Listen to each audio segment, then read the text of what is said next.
করছে, এর বিরুদ্ধে আমরা প্রায় বন্ধই করে দিয়েছে। কারণ ওখানে আইনে বলা আছে 5 বছর কম করে প্র্যাকটিসিং ইসলামের মধ্যে থাকতে হবে। এবার প্র্যাকটিসিং ইসলামটা কি ভাই,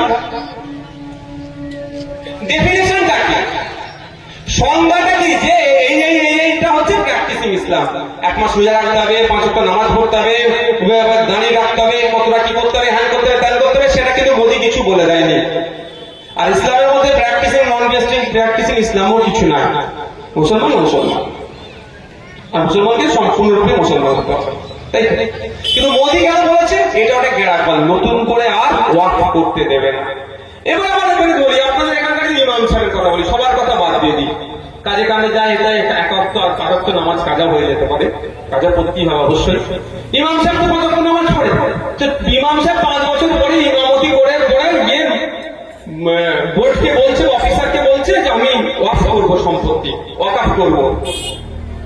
তো ইমাম সাহেবের দিকে তাকিয়ে অফিসার যদি বলে তুমি 5 ওয়াক্ত নামাজ পড়ো, 5 বছর ধরে 5 ওয়াক্ত নামাজ পড়েছো, বলবে হ্যাঁ আমি ইমাম সাহেব। বলবো মিথ্যা কথা, তোমার কপালে দাগ নেই কেন? সবার কপালে ভাই দাগ থাকে,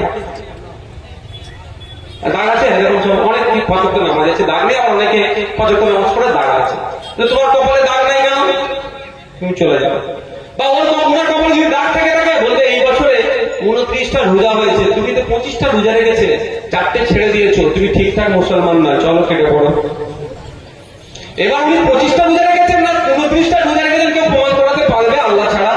বলেন ভাই, সৃষ্টিকর্তা ছাড়া পারবে?